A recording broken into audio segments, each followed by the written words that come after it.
কালেমায়ে শাহাদাতের দ্বিতীয় অংশ হচ্ছে মুহাম্মাদুর রাসূলুল্লাহ।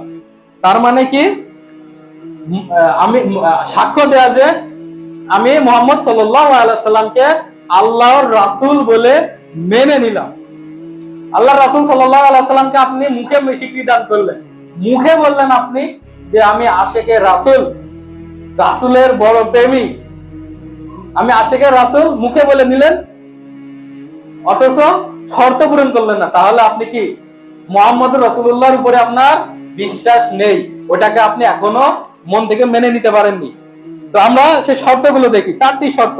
তার মধ্যে প্রথম শর্ত হচ্ছে রাসূল সাল্লাল্লাহু আলাইহি সাল্লাম যত সংবাদ দিয়েছে সবকিছুকে সত্য বলে মেনে নেওয়া। আল্লাহ রাসূল সাল্লাল্লাহু আলাইহি সাল্লাম আপনাকে যত সংবাদ দিয়েছে, আমাদের জন্য যত সংবাদ দিয়েছে, এটা আপনাকে মেনে নিতে হবে। যদি মেনে নিতে পারেন তাহলে আপনি রাসূল সাল্লাল্লাহু আলাইহি সাল্লামের উপরে বিশ্বাস করেছেন, যদি না মানেন বিশ্বাস করেননি। উদাহরণ, আল্লাহ রাসূল সাল্লাল্লাহু আলাইহি সাল্লাম মিরাজে যাওয়ার কথা বলেছেন। যদিও বর্তমান জামানায় মিরাজে যাওয়াটা এটা আমাদের জন্য বিশ্বাস করা সহজ, কিন্তু সাহাবীদের সময় কিন্তু সহজ ছিল না। তাদের সময় কি ছিল না? তাদের সময় রকেট ছিল না, দ্রুতগামী কোনো বাহন ছিল না, তাদের সময় এত বৈজ্ঞানিকভাবে গবেষণা হয়নি। তারপরেও কিন্তু যখনই বলেছে সে মিরাজে গিয়েছিল, আল্লাহর সাথে সাক্ষাৎ করেছিল, 7 আসমানে গিয়েছিল, সাহাবীরা কিন্তু শুনেছে এবং মেনে নিয়েছে। তারা কিন্তু কোনো সন্দেহ পোষণ করেনি।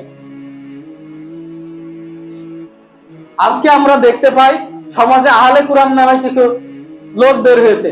তারা বলে আমরা হাদিস মানি না, শুধুমাত্র কুরআন মানি, কুরআনে যা আছে তাই মানবো, হাদিস মানবো না। হাদিস কি? আল্লাহ রাসূল সাল্লাল্লাহু আলাইহি সাল্লাম যা বলেছেন, যা করেছেন, যা অনুমোদন দিয়েছেন, সেগুলোই তো হাদিস। এখন আল্লাহ রাসূল সাল্লাল্লাহু আলাইহি সাল্লাম বলেছেন মিজানের পাল্লা আছে, কিয়ামতের দিন আমাদের নেকি এবং গুনাহ পরিমাপ করা হবে। এখন আপনি বলছেন মিজানের পাল্লা বলে কোরআনে নেই, আমি বিশ্বাস করি না। তাহলে কি আপনি আল্লাহ রাসূল সাল্লাল্লাহু আলাইহি সাল্লামকে বিশ্বাস করলেন? এটা কে বলেছে? আল্লাহ নবী বলেছে। যাকাতুল ফিতর কে ফরজ করেছে? আল্লাহ রাসূল সাল্লাল্লাহু আলাইহি সাল্লাম ফরজ করেছে। এটা কিন্তু কোরআনে ফরজ করা হয়নি, আল্লাহ রাসূল সাল্লাল্লাহু আলাইহি সাল্লাম ফরজ করেছে। আপনি যদি বলেন যে কোরআনে যাকাতুল ফিতর সম্পর্কে কোনো আলোচনা নেই, আমি যাকাতুল ফিতর মানি না, তাহলে আপনি মুহাম্মদুর রাসূলুল্লাহর উপরে আপনার ঈমান নেই। আপনি আল্লাহ রাসূল সাল্লাল্লাহু আলাইহি সাল্লামের যে কথা আল্লাহ রাসূল সাল্লাল্লাহু আলাইহি সাল্লাম বলেছে, যে সংবাদ দিয়েছে, ওইটা আপনি মেনে নিতে পারেননি। কবরে আযাবের কথা আপনার ইচ্ছা নেই, হাদিসে আছে। এমনকি আয়েশা রাদিয়াল্লাহু তাআলা আনহা জানতো না যে কবরে আযাব হবে। এক ফকির এসেছে ভিক্ষা করতে, সে বলছে যে তুমি আছে কিছু দান করো, আল্লাহ তোমার কবরে আযাব মাফ করবে। তখন তিনি তো সেই ফকিরকে আটকে দিলেন যে আল্লাহ রাসূল সাল্লাল্লাহু আলাইহি সাল্লাম আসবে, এই কথা প্রমাণ করবে, তারপরে তুমি যাবা। যখন আল্লাহর নবী সাল্লাল্লাহু আলাইহি সাল্লাম আসলেন, তখন তাকে প্রশ্ন করা হলো, ইয়া আল্লাহ রাসূল সাল্লাল্লাহু আলাইহি সাল্লাম, এই কথা তো তিনি বলছেন। তখন তিনি বলছেন, হ্যাঁ মহিলা সত্য কথা বলেছে, নিজে যেটা বলেছে এটা হক। এটা আমরা কোথায় পেয়েছি? হাদিসে পেয়েছি। তা আপনি যদি এটাকে আপনি অস্বীকার করেন, আপনি যদি বলেন যে না কোরআনে নেই, আমি মানি না, আমি আহলে কোরআন, আমি শুধুমাত্র কোরআন মানি, তাহলে আপনি মুহাম্মদুর রাসূলুল্লাহ সাল্লাল্লাহু আলাইহি সাল্লামের উপরে বিশ্বাস রাখতে পারেননি, ওই শর্ত আপনার পূরণ হয়নি। এবং এই সম্পর্কে দলিল কি? আল্লাহ সুবহানাহু ওয়া তাআলা সূরা আন-নাজমের 3 থেকে 4 নম্বর আয়াতে বলছেন, ওমা ইয়ানতুকু আনিল হাওয়া ইন হুয়া ইল্লা ওয়াহয়ুন ইউহা। কেন আমরা আল্লাহ রাসূল সাল্লাল্লাহু আলাইহি সাল্লামকে মেনে নিচ্ছি? কারণ আল্লাহ সুবহানাহু ওয়া তাআলা বলছেন যে আমার রাসূল সাল্লাল্লাহু আলাইহি সাল্লাম তিনি তার খেয়াল মতো কিছু বলেন না।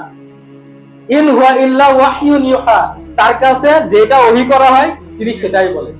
তার মানে আপনাকে আল্লাহ রাসূল সাল্লাল্লাহু আলাইহি সাল্লাম যেটা বলেছেন ওটা আল্লাহর পক্ষ থেকে ওহী করা হয়েছে, সেই জন্য বলেছেন। এখন আপনি যদি আল্লাহ রাসূল সাল্লাল্লাহু আলাইহি সাল্লাম বলেছে অথচ কোরআনে সেটা উঠেনি, আপনি যদি বলেন আমি এটাকে বিশ্বাস করি না, তাহলে আপনি কোরআনের এই যে আন-নাজম আয়াত 3 থেকে 4 এই আয়াতকে অস্বীকার করলেন, আপনি কোরআনও মানলেন না। কারণ আল্লাহ সুবহানাহু ওয়া তাআলা নিজে সাক্ষ্য দিচ্ছে যে রাসূল খেয়াল খুশি মতো কিছু বলে না, আমি যেটা ওই করি সেটাই বলে। তার মানে অবশ্যই অবশ্যই আল্লাহ রাসূল সাল্লাল্লাহু আলাইহি সাল্লাম আমাদেরকে যা যা বলেছে সেটা আমাদের কোনো প্রকার সন্দেহ না করে মেনে নিতে হবে। আর কি করতে হবে? আল্লাহ রাসূল সাল্লাল্লাহু আলাইহি ওয়াসাল্লাম যা আমাদেরকে আদেশ করেছেন সেটাও আমাদের কি করতে হবে? মেনে নিতে হবে। এবং রাসূল সাল্লাল্লাহু আলাইহি ওয়াসাল্লাম যা থেকে নিষেধ করেছেন তা বর্জন করতে হবে। মানে এক নম্বর হচ্ছে রাসূল সাল্লাল্লাহু আলাইহি ওয়াসাল্লাম আমাদেরকে যা বলেছেন, যা সংবাদ দিয়েছেন সেটা মেনে নেওয়া। দুই, আল্লাহ রাসূল সাল্লাল্লাহু আলাইহি ওয়াসাল্লাম যা আদেশ করেছেন তা পালন করা। তিন, আল্লাহ রাসূল সাল্লাল্লাহু আলাইহি ওয়াসাল্লাম যা নিষেধ করেছেন তা থেকে বিরত থাকতে হবে। এর দলিল আপনি একটা আয়াতেই পেয়ে যাচ্ছেন, সূরা হাশরের 7 নম্বর আয়াত। আল্লাহ সুবহানাহু ওয়া তাআলা বলেন, আমা আতাকুমুর রাসূলু ফাখুযুহু, রাসূল তোমাদেরকে যা দেয় তা তোমরা গ্রহণ করো। ওমা নাহাকুম আনহু ফান্তাহু, এবং যা থেকে তোমাদের বিরত রাখে তা থেকে তোমরা বিরত থাকো। আপনি যদি আল্লাহ রাসূল সাল্লাল্লাহু আলাইহি ওয়াসাল্লাম যা থেকে বিরত থাকতে বলেছেন তা থেকে বিরত না থাকেন, তাহলে আপনি লা ইলাহা ইল্লাল্লাহ দাবিদার না, মুহাম্মদুর রাসূলুল্লাহ সাল্লাল্লাহু আলাইহি ওয়াসাল্লামের দাবিদার না। মুহাম্মদুর রাসূলুল্লাহর উপরে আপনার ঈমান নেই, ওই শর্ত আপনি পূরণ করেননি। তিনি যে আদেশ করেছেন তা যদি না মানেন, এই শর্ত আপনি পূরণ করেননি। আল্লাহ রাসূল সাল্লাল্লাহু আলাইহি ওয়াসাল্লাম দেখিয়েছে একভাবে, আমরা করছি আরেকভাবে। বর্তমান জামানায় এমন কোন ইবাদত নেই যেখানে আল্লাহ রাসূল সাল্লাল্লাহু আলাইহি ওয়াসাল্লামের দেখানো পথ বাদ দিয়ে অন্য কোন বেদাত চালু করেনি। হজ বলেন, যাকাত বলেন, সিয়াম বলেন, সালাত বলেন, প্রত্যেকটা জায়গায় আপনার হচ্ছে বিদআত ঢুকানো হয়েছে। আল্লাহ রাসূল সাল্লাল্লাহু আলাইহি ওয়াসাল্লাম আমল ছিল একরকম, অন্যরকম বানানো হয়েছে। আল্লাহ রাসূল সাল্লাল্লাহু আলাইহি ওয়াসাল্লামের প্রত্যেকটা কথায় আমরা অবাধ্যতা করছি, যেগুলো মেনে চলছি তার মধ্যে বিদআত ঢুকাচ্ছি। সাল্লাল্লাহু আলাইহি ওয়াসাল্লামের আদেশ আমরা যদি না মানি এবং নিষেধ যদি না মানি, তাহলে আমাদের মুহাম্মদুর রাসূলুল্লাহ সাল্লাল্লাহু আলাইহি ওয়াসাল্লামের প্রতি ঈমান নেই, তার শর্ত আমরা পূরণ করতে পারিনি। তাহলে আমরা এই ঈমান নিয়ে জান্নাতে প্রবেশ করতে পারবো না। আচ্ছা, 4 নম্বর শর্ত হচ্ছে রাসূল সাল্লাল্লাহু আলাইহি ওয়াসাল্লামের পক্ষ থেকে যতটুকু বৈধতার স্বীকৃতি দেওয়া হয়েছে তা ব্যতীত ইবাদত না করা। মানে আপনি ইবাদত করছেন, ইবাদত করবেন কিভাবে এটা আল্লাহ সুবহানাহু ওয়া তাআলা কার মাধ্যমে দেখিয়েছে? আল্লাহর রাসূল সাল্লাল্লাহু আলাইহি ওয়াসাল্লামের মাধ্যমে দেখিয়েছে। এখন আপনি যদি আল্লাহর রাসূল সাল্লাল্লাহু আলাইহি ওয়াসাল্লামের দেখানো পদ্ধতিতে না করে অন্য পদ্ধতিতে ইবাদত করেন, যে পদ্ধতি আল্লাহ রাসূল সাল্লাল্লাহু আলাইহি ওয়াসাল্লামের স্বীকৃত না, তাহলে ওইটা কি করা যাবে না? করা যাবে না, ওই আমল গ্রহণযোগ্য হবে না। দলিল সহিহ মুসলিম 1718 নম্বর হাদিস।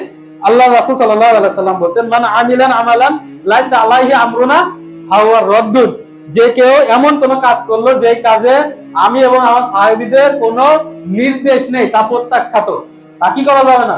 করা যাবে না। যেটা আল্লাহ রাসূল সাল্লাল্লাহু আলাইহি ওয়াসাল্লাম করেছে সেটাই করতে হবে। যদি এর বাইরে যান, ওটা আপনার আল্লাহর কাছে কবুল হবে না, মুহাম্মদুর রাসূলুল্লাহ এর দাবিও পূরণ হবে না। এর জন্য অবশ্যই আল্লাহ রাসূল সাল্লাল্লাহু আলাইহি ওয়াসাল্লামের পক্ষ থেকে অনুমোদন থাকতে হবে।